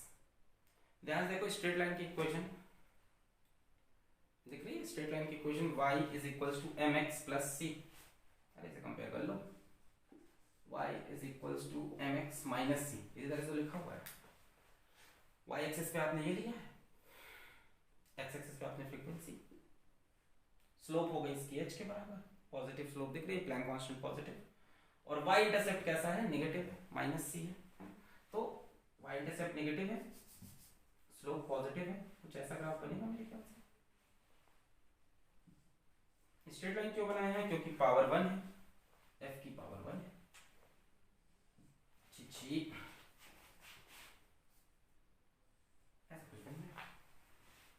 Graph for kinetic energy versus frequency, हमने kinetic energy versus incident light की frequency का graph बनाया, light आ रही थी, इसको हमने y एक्सिस पे लिया, इसको हमने x एक्सिस पे लिया, ये m बन गया स्लोप h, इस लाइन की अगर स्लोप देखो h हो जाएगी। What is this, y intercept, y intercept ये c है ना, y इंटरसेप्ट यही तो होता है, किसके बराबर है, hf नॉट, वर्क फंक्शन का, तो ये वर्क फंक्शन phi। मान लो एग्जाम में आया ग्राफ बना हुआ, यहाँ पे वैल्यू लिखी रही 3 इलेक्ट्रॉन वोल्ट, आपसे पूछ लिया कि वर्क फंक्शन क्या है, 3 इलेक्ट्रॉन वोल्ट, वो नेगेटिव में लिखा हुआ है, पर है तो वही, नहीं समझे, इसको एक्सप्लेन भी कर सकते हैं, बड़ा आसान है। देखो इसको छोड़ दो, यहां से देखो, कुछ एक पर्टिकुलर फ्रीक्वेंसी है जहां पे काइनेटिक एनर्जी 0 है, एक पर्टिकुलर फ्रीक्वेंसी है जहां पे काइनेटिक एनर्जी 0 है, मतलब इलेक्ट्रॉन बाहर तो निकल आया है पर काइनेटिक एनर्जी 0 है। काइनेटिक एनर्जी मैक्सिमम किसकी देख रहे हो, ऑफ इलेक्ट्रॉन ना, और फ्रीक्वेंसी किसकी, ऑफ फोटॉन। कॉन्सेप्ट मत खराब करो। हाँ तो इलेक्ट्रॉन निकल आया पर काइनेटिक एनर्जी 0 है, आपने फ्रीक्वेंसी बढ़ाई, इलेक्ट्रॉन काइनेटिक एनर्जी बढ़ती जा रही है ना, फ्रीक्वेंसी बढ़ा रहे हो तो इंसिडेंट की जो एनर्जी वो बढ़ रही है, तो एनर्जी बढ़ रही है तो काइनेटिक एनर्जी इलेक्ट्रॉन की बढ़ रही है, भाई एनर्जी ज्यादा बच रही है ना, फ्रीक्वेंसी बढ़ाओगे तो देने वाली जो 8 थी वो 10 हो गई, तो उधर काइनेटिक एनर्जी तो बढ़ती जाएगी, बढ़ रही। अच्छा इस फ्रीक्वेंसी के नीचे ये आपकी थ्रेशोल्ड फ्रीक्वेंसी, इस फ्रीक्वेंसी के पहले काइनेटिक एनर्जी नेगेटिव है, क्या काइनेटिक एनर्जी नेगेटिव हो सकती है, नहीं। काइनेटिक एनर्जी का फॉर्मूला अगर आपको याद हो तो काइनेटिक एनर्जी का फॉर्मूला होता है half mv², this can never be negative for electron, mass positive है, स्पीड कैसे, यानी ये तो एकदम फालतू बात हो रही है, इसको डॉट डॉट डॉट कर लिया जाए, ये तो इमेजिनरी बात है, काइनेटिक एनर्जी नेगेटिव कैसे हो सकती है, ये बता रहा है कि फ्रीक्वेंसी अगर इससे छोटी है तो इलेक्ट्रॉन बाहर नहीं निकल सकता क्योंकि काइनेटिक एनर्जी नेगेटिव आ रही है, और यही हमने पढ़ा भी कि फ्रीक्वेंसी f नॉट से बड़ी है तभी फोटो इलेक्ट्रिक इफेक्ट होगा। ग्राफ सारी चीजें बता रहा है, ग्राफ फील हुआ, इससे नीचे फ्रीक्वेंसी में काइनेटिक एनर्जी नेगेटिव आ गई, इससे पीछे की फ्रीक्वेंसी में काइनेटिक एनर्जी नेगेटिव, यानी इलेक्ट्रॉन निकल ही नहीं सकता, फ्रीक्वेंसी इससे ज्यादा। क्लियर है, तो ये ग्राफ बना के कुछ भी पूछ सकता है इस ग्राफ की स्लोप क्या दे रही है, या ग्राफ बना के कहेगा कि स्लोप से आप प्लैंक कांस्टेंट निकालो, पूछेगा कि वर्क फंक्शन बताओ तो y इंटरसेप्ट देख लेना, kinetic energy versus frequency of photon, maximum kinetic energy versus clear है थ्रेशोल्ड फ्रीक्वेंसी? नोट कर लें, फिर आपको थ्रेशोल्ड वेवलेंथ बताएं, फिर न्यूमेरिकल करते हैं। हाँ नोट कर लिया इसको। चलिए अब पढ़ते हैं थ्रेशोल्ड वेवलेंथ। नोट कर लें, बढ़िया, ग्राफ देख लिया, बहुत बढ़िया। थ्रेशोल्ड फ्रीक्वेंसी, कम से कम इतनी फ्रीक्वेंसी दो तब फोटो इलेक्ट्रिक इमिशन हो सकता है। F should be greater than F naught। Work function का एक फॉर्मूला ही बन गया, phi is equals to HF naught, याद रखना है इसको। चलो बहुत बढ़िया, अब बात करते हैं थ्रेशोल्ड वेवलेंथ की। थ्रेशोल्ड वेवलेंथ, थ्रेशोल्ड वेवलेंथ, जरा ध्यान से देखना, मजा आएगा। फॉर इलेक्ट्रॉन इमिशन, सेम कहानी है। For electron emission E should be greater than equal to phi। भाई लास्ट कंडीशन तो यही है कि phi के बराबर हो जाए और काइनेटिक एनर्जी जीरो रहे, है ना। 2 इलेक्ट्रॉन वोल्ट दी, 2 इलेक्ट्रॉन वोल्ट यूज हुआ और इलेक्ट्रॉन किसी तरह से बाहर आ गया, बेस्ट कंडीशन, ठीक। अच्छा E को इस बार हम लिख रहे हैं hc बाय लैम्डा, लैम्डा के टर्म्स में बात कर रहे हैं, ग्रेटर देन इक्वल टू 5। यहां से लैम्डा आ जाएगा less than equal to, lambda आ जाएगा less than equal to hc बटे 5। यानी लैम्डा या तो hc बटे 5 हो या उससे छोटा हो, यानी लैम्डा की हमारे पास आ रही है minimum value, maximum value, lambda की मैक्सिमम वैल्यू होगी hc बटे 5। hc बटे 5 हो या उससे छोटा हो, तो लैम्डा की मैक्सिमम वैल्यू हो सकती है hc बटे 5, या तो उससे छोटा हो या उतना। इस मैक्सिमम वैल्यू ऑफ लैम्डा को हम बोलते हैं लैम्डा नॉट, और यही है थ्रेशोल्ड वेवलेंथ। कि इतनी वेवलेंथ हो या इससे छोटी हो, यार वेवलेंथ बढ़ाओगे नहीं, वेवलेंथ बढ़ाओगे अगर तो एनर्जी कम हो जाएगी ना, तब कैसे इलेक्ट्रॉन बाहर निकलेगा। वेवलेंथ छोटी रखनी है, पहले लिखा था radiation of high frequency and low wavelength, तो या तो वेवलेंथ इतनी हो या इससे कम हो, मैक्सिमम यहां तक जा सकते हो या इससे नीचे रहो। भाई फ्रीक्वेंसी तो हम कहते हैं ऊपर ले जाओ, वेवलेंथ कहते हैं नीचे लाओ, जितनी छोटी वेवलेंथ ज्यादा एनर्जी, तो मैक्सिमम ये वेवलेंथ हो। तो threshold wavelength, the maximum wavelength, या इसको ऐसे लिखा होता है the longest wavelength, the longest wavelength of incident radiation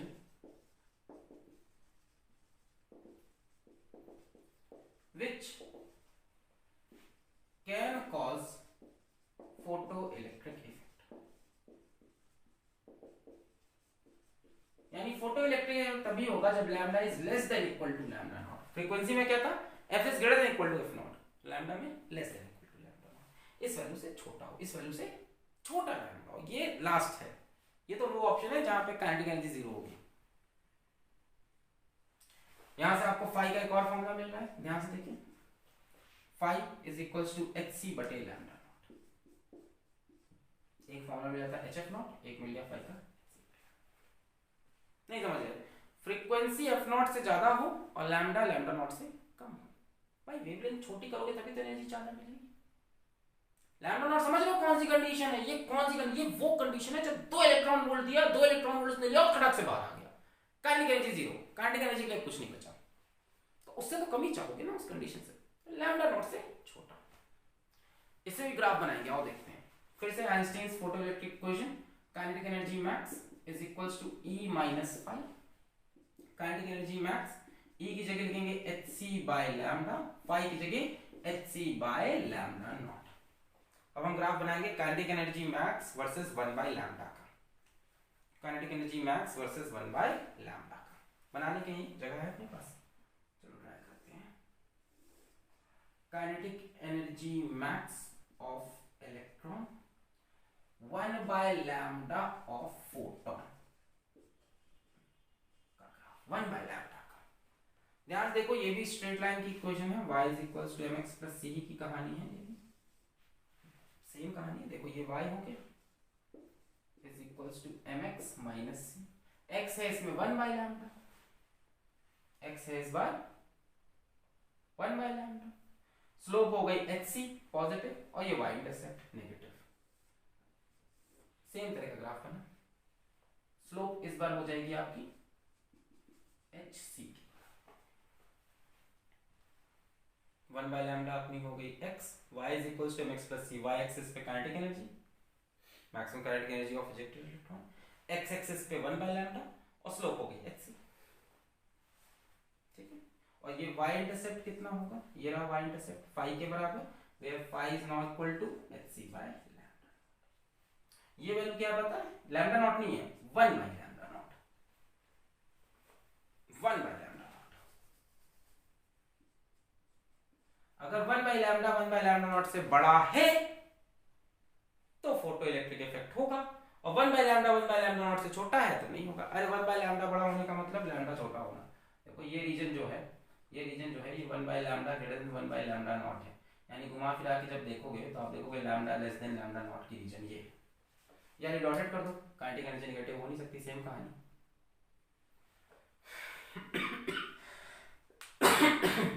ठीक, नोट कर लें, कर लिया, मिटा दें, बहुत बढ़िया। तो जो काइनेटिक एनर्जी है, मैक्सिमम काइनेटिक एनर्जी, वो फ्रीक्वेंसी पे डिपेंड करती है और वेवलेंथ पे। एक ही बात है, फ्रीक्वेंसी पे या वेवलेंथ पे, ऐसे बोल सकते हो, एक ही चीज तो है। फ्रीक्वेंसी जितनी ज्यादा हो काइनेटिक एनर्जी उतनी ज्यादा हो, फ्रीक्वेंसी जितनी वेवलेंथ जितनी कम हो काइनेटिक एनर्जी उतनी ज्यादा। इंसिडेंट रेडिएशन के देखो ये फॉर्मूले हैं अपने पास, maximum kinetic energy is equals to E minus phi, kinetic energy maximum is equals to HF minus phi. Frequency जितनी ज्यादा काइनेटिक एनर्जी उतनी ज्यादा, kinetic energy maximum is equals to hc by lambda minus phi. Wavelength जितनी छोटी ये term उतना बड़ा, kinetic energy उतनी ज्यादा। अब एक बात सुनो जरा ध्यान से, on increasing intensity of radiation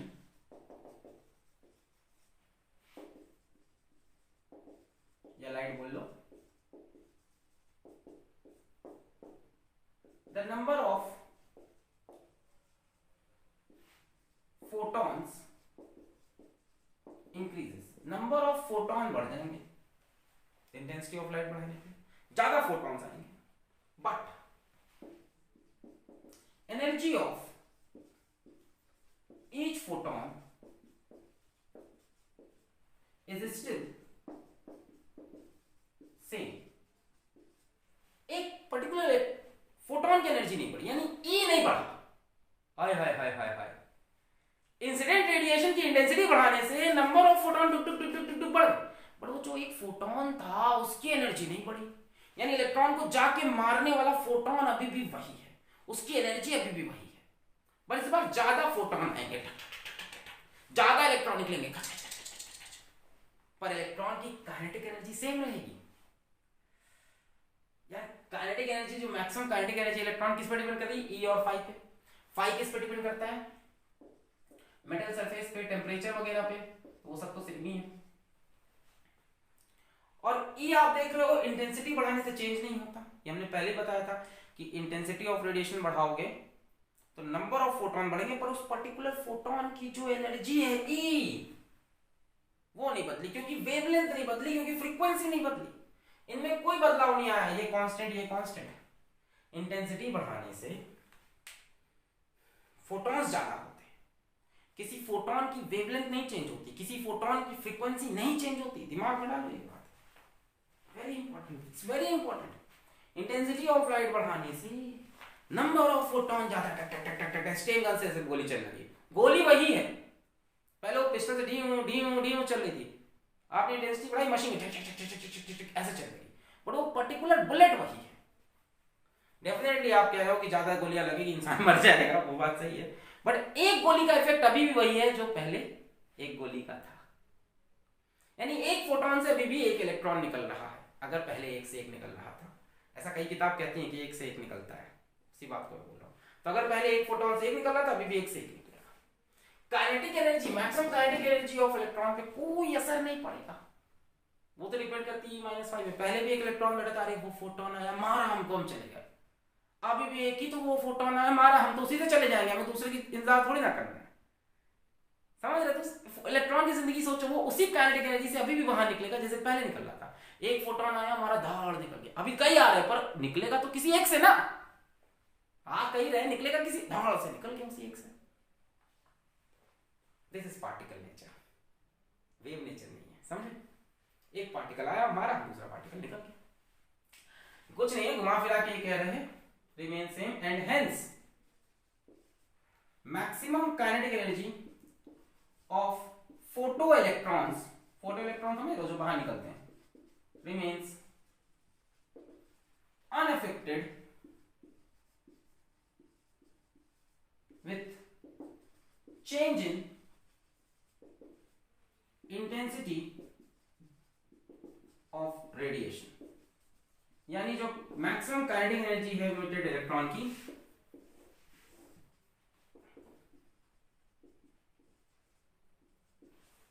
और जो इंटेंसिटी है रेडिएशन की,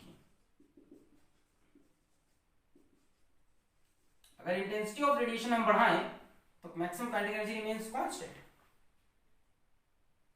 maximum kinetic energy of electron will remain constant even on increasing intensity of radiation और डिक्रीजिंग रेडिएशन। इसको मतलब ही नहीं। मैक्सिमम काइनेटिक एनर्जी फोटोन से पूछा तुम किस वेवलेंथ की, इस वेवलेंथ की, हमारी मैक्सिमम काइनेटिक एनर्जी डिसाइड हो चुकी है। हम उस वेवलेंथ वाली एनर्जी निकालेंगे, उसमें से वर्क फंक्शन काटेंगे, वो हमारी मैक्सिमम काइनेटिक एनर्जी है। इलेक्ट्रॉन ने कह दिया है, हमारा भाग्य डिसाइड हो गया कि कैसा फोटोन आ रहा है, कितना फोटोन आ रहा है, इससे हमें कोई लेना देना नहीं है।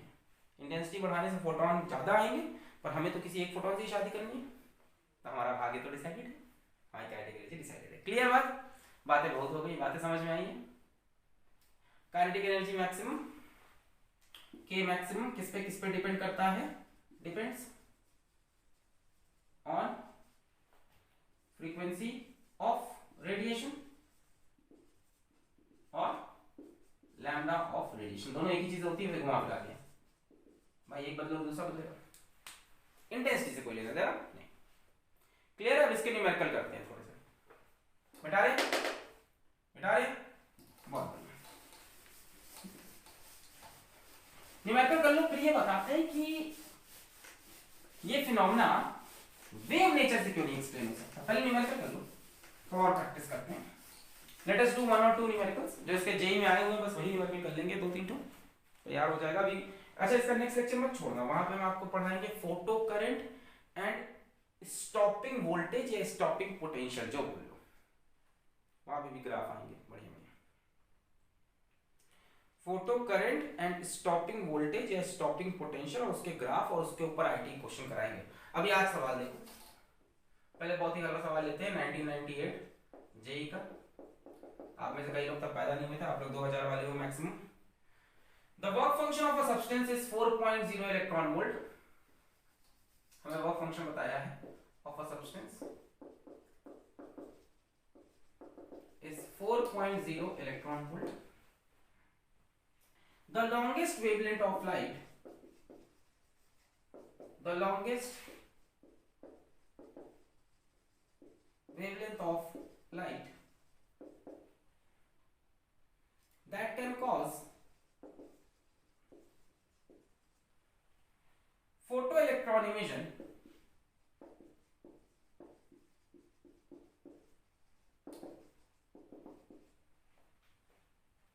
is approximately, दिखाई पड़ रहा है हिंदी हैंडराइटिंग में, किसी सब्सटेंस का वर्क फंक्शन 4 इलेक्ट्रॉन वोल्ट है, लॉन्गेस्ट वेवलेंथ ऑफ लाइट बतानी है जो इस सब्सटेंस में से फोटो इलेक्ट्रॉन को एमिशन करा दे। आपके पास जो नंबर्स हैं वो है 540 nanometer option B, 400 nanometer option C, 310 nanometer option D, 220 nanometer. Try करें जाए 220, पॉज करके ट्राई करें। 5 दिया है, क्या पूछा है? Longest wavelength of light that can cause photo electric emission. मेरे ख्याल से थ्रेशोल्ड वेवलेंथ पूछ रहा है। थ्रेशोल्ड वेवलेंथ क्या थी? Maximum wavelength, the longest wavelength which can cause photo electric effect, वही तो पूछा है। तो फाई का एक फॉर्मूला हमने पढ़ा था, H C by lambda naught, H C by lambda naught पढ़ा था। फाई की वैल्यू कितनी दे रखी है? 4 इलेक्ट्रॉन वोल्ट। अच्छा, एच की वैल्यू रखने की जरूरत है क्या? लैम्डा देखो इसमें नैनोमीटर में है, तो हमने आपको शायद बताया था कि एच सी को क्या रख लो, ये बताया था एक formula, phi is equals to 1240 lambda किसमें? In nanometer. तो फाई किसमें आएगा? Electron volt. याद है क्या? बताया था नहीं, phi is equals to 1240 lambda को नैनोमीटर में, तो फाई किसमें? Electron volt. तो वही लगा देते हैं, फाई इलेक्ट्रॉन वोल्ट में दिया है। तो फाई कितना दे रखा है? 4 electron volt is equals to 1240 lambda naught. यहाँ से लैम्डा नॉट मिल जाएगा 1240 बटे 4, 4 3 जा 12, 4 जा 4, 310 नैनोमीटर। हो गया। ये हमने बताया था ना आपको, एनर्जी के लिए बताया था, एच सी बाय लैम्डा में, एच सी बाय लैम्डा के लिए बताया ना, एच सी की वैल्यू 1240 करीब करीब रख लो, लैम्डा अगर किसमें हो? नैनोमीटर में, एनर्जी किसमें आएगी? इलेक्ट्रॉन वोल्ट में। तो वही चीज हुई। क्लियर है बेटा ने? अदरवाइज आप चाहो तो एच की एसआई यूनिट में वैल्यू रख दो, सी की एसआई यूनिट में, कोई दिक्कत नहीं है, उससे भी आ जाएगा। एच को 6.626 into 10 to the power minus 34 joule seconds, c को 3 into 10 to the power 8 metre per second, और फाई को 4 इलेक्ट्रॉन वोल्ट है, 1 electron volt is 1.67 into 10 to the power minus 19 joules. ये रख दो 1.6 होगा, 1.6 into 10 to the power minus 19। ये सारी वैल्यू यहाँ पे पुट कर दो, फाई की, एच की, सी की, तो आपको लैम्डा मिल जाएगा मीटर्स में। उसको 10 की पावर 9 से डिवाइड कर देना तो नैनोमीटर्स में आंसर आ जाएगा। ठीक है, आप ऐसा यूनिट में भी कर सकते हैं। अच्छा, मान लो सर एग्जाम में हम ये सब भूल गए, फॉर्मूला वगैरह इतना ढेर सारा, और हमें सिर्फ फोटो इलेक्ट्रिक इक्वेशन याद है आइंस्टीन की। मान लो ये सब भूल गए इतना ढेर सारा कि phi H C by work function का, हमको सिर्फ फोटो इलेक्ट्रिक इक्वेशन याद है, kinetic energy max is equals to E minus phi. यहां से सारा न्यूमेरिकल बन सकता है। The longest wavelength of light that can cause photo electric emission, बस किसी तरह से फोटो इलेक्ट्रिक इमिशन हो जाए, यही तो कह रहा है ना? अच्छा, ये तो पता है, ये तो लिख लोगे, H C by lambda minus phi kinetic energy max. ये कह रहा है मैक्सिमम लैम्डा की कितनी वैल्यू हो, फोटो इलेक्ट्रिक क्वेश्चन सारे सवाल होते हैं, जरूरी नहीं कोई और फॉर्मूला याद करने की। ये कह रहा है मैक्सिमम लैम्डा की कितनी वैल्यू हो कि फोटो इलेक्ट्रॉन बाहर निकल रहा है। इसकी वैल्यू मैक्सिमम कितनी हो कि इलेक्ट्रॉन जस्ट बाहर निकल रहा है। जस्ट बाहर निकलने का मतलब काइनेटिक एनर्जी मैक्सिमम कितनी हो? 0। बस इलेक्ट्रॉन को बाहर आ जाना है, काइनेटिक एनर्जी नहीं, एक्स्ट्रा कुछ नहीं चाहिए, बस बाहर ले आओ। ये 0 रख दोगे तो क्या हो जाएगा? 0 is equals to H C by lambda minus phi. देखो वही कहानी बन गई, यहाँ से phi is equals to H C by, H की वैल्यू रख लो, सी की वैल्यू रख लो, फाई की वैल्यू रख लो, लैम्डा मिल जाएगा। शॉर्टकट भी मैंने बता ही दिया आपको। क्लियर है करने का तरीका? चलो दूसरा सवाल करते हैं।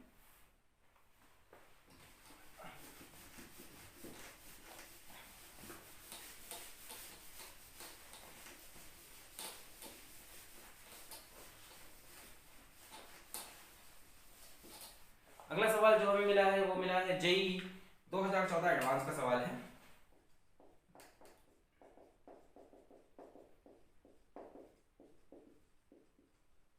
अच्छा, ये क्या कह रहे हैं हमसे?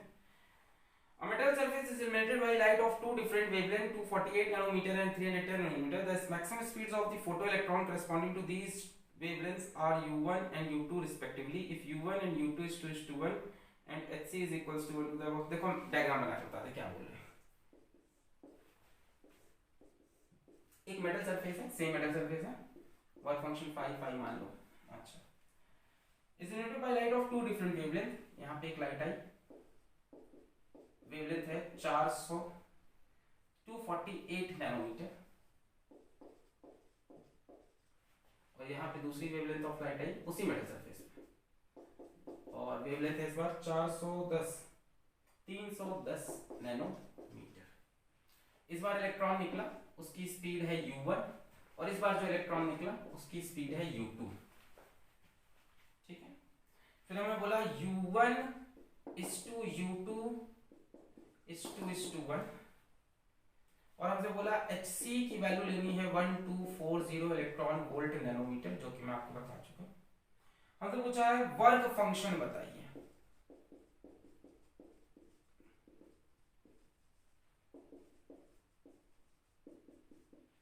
ऑप्शन दे रखे हैं 3.7 इलेक्ट्रॉन वोल्ट, ट्राई करें अब आप 3.2 electron volt, 2.8 electron volt, 2.5 electron volt, try करें।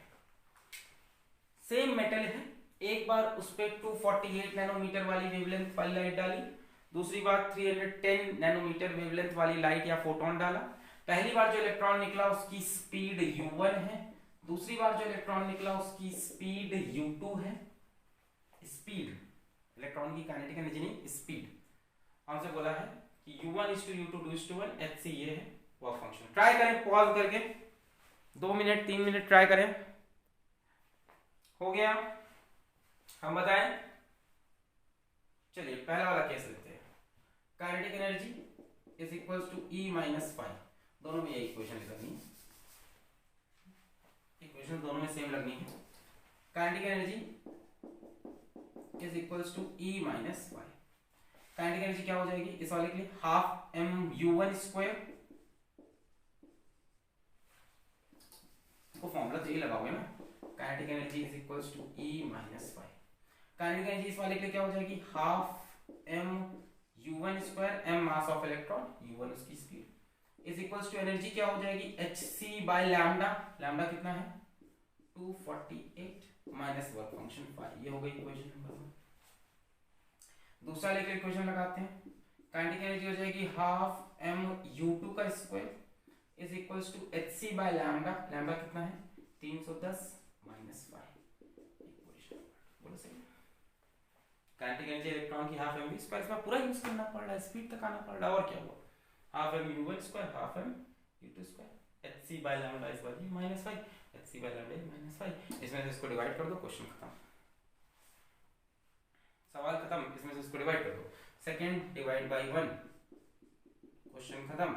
इसमें से इसको डिवाइड करोगे, half m cancel, first divide by second करते हैं, first divide by second, half m cancel, u1² upon u2² is equals to hc upon 248 minus 5 upon hc upon 310 minus 5। यही है, hc की वैल्यू रख लो, देखो क्या होता है, hc इज 1240, तो दे रखा है hc इज 1240। ये तब लगाते हैं जब वेवलेंथ नैनोमीटर में हो, तो वेवलेंथ देखो अपने आप नैनोमीटर में। चलो इसको कैलकुलेट करें, 8 3 24, 8 1 8, 8 1 8, 44, 8 5 40, 40 8 5 40, 31 5 हो जाएगा, 5 ये हो गया 5, नीचे 0 0 कैंसिल हुआ, 31 4 4 1 4, 4 3 2, तो 5 माइनस 5 और 4 माइनस 5, u1 अपॉन u2 2:1, तो इसका स्क्वायर हो गया 4/1, बोलो सही। u1 upon u2 2:1, square square, तो 4 अपॉन 1, 5 माइनस 5 अपॉन 4 माइनस 5, खत्म, इधर आ गया 4 4 16 minus 4 5 is equals to 5 minus 5, 16 और 5 इधर माइनस हो जाएगा 11, माइनस 4 5 इधर जाके हो जाएगा प्लस 4 माइनस 5 3 5, यहाँ से 5 की value 11/3,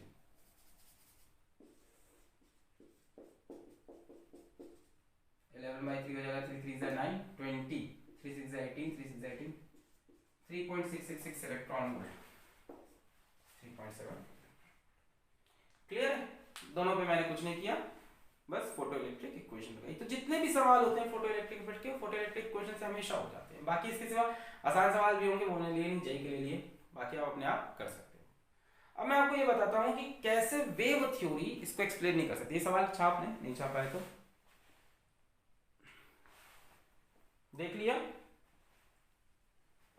half mu1² is equals to hc by lambda minus 5, half mu2² is equals to hc by lambda minus 5।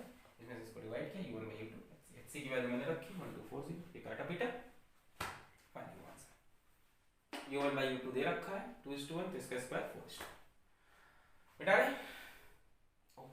तो मैं आपको ये बता रहा था कि wave theory of light photo electric effect को एक्सप्लेन नहीं कर सकती। ठीक है, नेक्स्ट लेक्चर में आपको पढ़ाएंगे कि फोटो करंट और स्टॉपिंग पोटेंशियल है, स्टॉपिंग वोल्टेज क्या होता है, उसके ग्राफ भी बताएंगे। बट अभी हम बताने जा रहे हैं कि कैसे वेव थ्योरी एक्सप्लेन नहीं कर सकती फोटो इलेक्ट्रिक इफेक्ट को। चलो सोचो, ये मान लो अपना मेटल सरफेस है, ऐसे होती है मेटल सरफेस।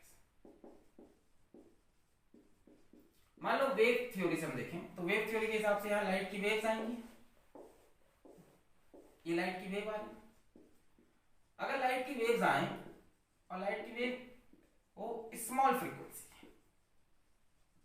या लार्ज वेवलेंथ की,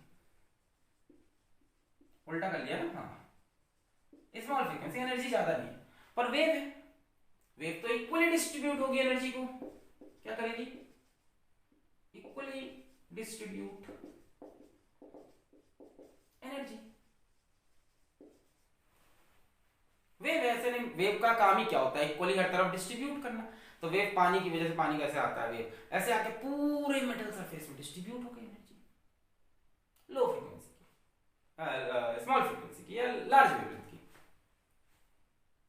आती गई आती गई आती गई आती गई, धीमे धीमे एनर्जी आती जा रही आती जा रही आती जा रही, और सभी इलेक्ट्रॉन्स को बराबर से मिल रही। एक फोटोन थ्योरी में क्या था कि एक फोटोन गया, एक इलेक्ट्रॉन बाहर, खटाक से इलेक्ट्रॉन बाहर निकला, नहीं ये ऐसे नहीं है। कह रहा कि बहुत कम एनर्जी वाली वेव, बहुत कम एनर्जी वाली वेव काफी देर तक सप्लाई करते रहो, सभी इलेक्ट्रॉन ऐसे हीट हो रहे हैं, अपनी जगह बैठ बैठ कैसे इंतजार कर रहे हैं कि हाँ हमको एनर्जी मिल रही मिल रही मिल रही मिल रही मिल रही मिल रही, धीमे धीमे धीमे हीट होते होते होते बाद में सब निकल जाएंगे। पर ऐसा ऑब्जर्व नहीं हुआ यार, जो फिनोमेना है फोटो इलेक्ट्रिक इफेक्ट का वो इंस्टेंटेनियस फिनोमेना है। फोटो इलेक्ट्रिक इफेक्ट कैसा फिनोमेना है, इंस्टेंटेनियस है।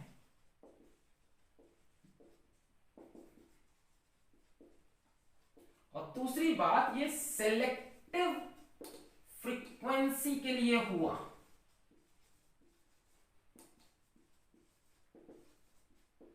लो फ्रीक्वेंसी पे फिनोमेना ही नहीं ऑब्जर्व हो रहा था, कैसे एक्सप्लेन करें इससे भाई। अगर वेव थ्योरी से एक्सप्लेन हो पाता तो वेव थ्योरी तो यही कह रहा कि लाइट ऐसे कहीं धीमे धीमे एनर्जी बढ़नी चाहिए, बट ऐसा हुआ नहीं। इसको ऐसे समझो जैसे सिमोना सर ने समझाया है कि मान लो बाग में फूल हम फटे सारे फूल, ठीक है सर फूल तो मैं दूंगा गिफ्ट, हाँ फूल है। अब आप पाइप लेके आए वो फूल में डालने के लिए, ऐसे दबा के हर तरफ, बीच से दबा के डालते हैं ना, वैसे हर तरफ डाल रहे हैं। ये क्या है, वेव नेचर है, हर तरफ पानी जा रहा, सारे फूल ग्रो करेंगे, हम ये सोच रहे हैं, बट ऐसा हुआ नहीं। जब हम देखा कुछ फूल ग्रो कर रहे थे, कुछ फूल ग्रो नहीं कर रहे थे। Some flowers were very blooming very nicely, some were not blooming that nicely. इसका मतलब आप सोच रहे थे कि पानी बराबर से डिस्ट्रीब्यूट हो रहा है, पर हो नहीं रहा था।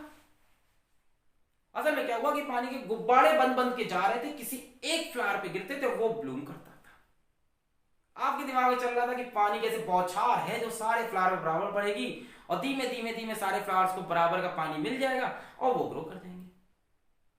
खूब ढेर सारे फ्लावर्स लगे थे, सबको धीमे धीमे पानी मिलता जाएगा, एक टाइम सब एक साथ ग्रो करने लगेंगे। पर ऐसा नहीं हुआ, किसी एक फ्लावर को ही जाके एक गुब्बारा पड़ा और उसको पूरा पानी मिला तो वो बड़ा हुआ।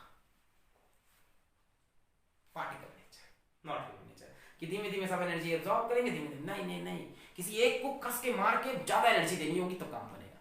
धीमे धीमे हीटिंग का फिनोमेना नहीं हो सकता, it's an instantaneous phenomena. It is not true for all frequency, true for high frequency only.